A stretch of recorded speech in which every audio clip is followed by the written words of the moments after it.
On dit souvent que le talent, c'est ce qui fait la différence. Il y a ceux qui montent à cheval et pour qui tout paraît naturel, l'équilibre, le timing, le ressenti et la légèreté. Et puis il y a les autres. Moi, j'ai toujours fait partie des autres. J'ai jamais été celle qui regarde en disant « elle est douée, hein ». Jamais celle qui comprend tout vite, jamais celle qui réussit du premier coup. À cheval, j'ai toujours eu l'impression d'être en retard sur les autres, en retard sur ce qu'on attendait de moi, en retard sur ce que moi-même j'espérais devenir.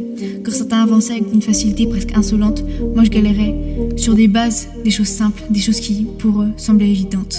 Et au début, ça fait mal, parce que quand tu travailles autant et que le résultat ne suit pas, tu commences à te demander si t'es vraiment faite pour ça. Tu regardes les autres progresser et tu les vois enchaîner sur ce que toi tu rates encore et encore.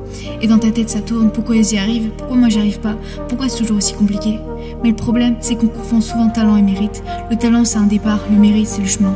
Et moi, mon chemin, ça fait presque 13 ans que je le construis.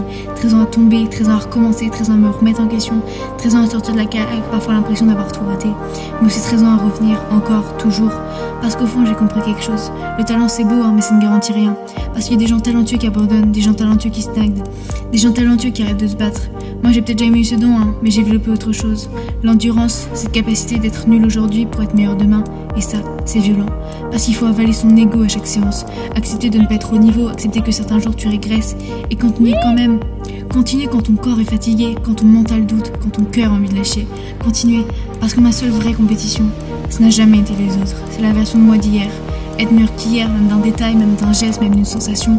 Un meilleur contact, une meilleure position, une meilleure compréhension de mon cheval. C'est minuscule, mais c'est réel. Et c'est ça qui m'a construite. Pas les victoires, pas les compliments, pas les moments où tout allait bien.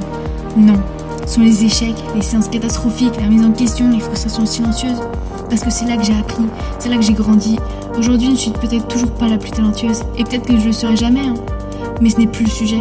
Parce que maintenant, je sais que ma force n'a jamais été d'être continuellement bonne. Ma force, c'est d'avoir refusé d'abandonner. D'avoir choisi chaque jour de revenir apprendre encore et encore et encore. 13 ans plus tard, je me bats toujours. Pas pour prouver quelque chose aux autres, pas pour qu'on me dise que j'ai du talent, mais pour honorer toutes les versions de moi qui ont tenu bon jusqu'ici. La petite fille qui doutait, l'adolescente qui pleurait après ses erreurs, la cavalière qui pensait parfois ne jamais y arriver. J'en dois bien ça. Continue, parce qu'au final, peut-être que le talent ne définit pas une cavalière. Peut-être qu'il la définit vraiment. C'est tout ce qu'elle est prête à traverser pour devenir celle qu'elle rêve d'être.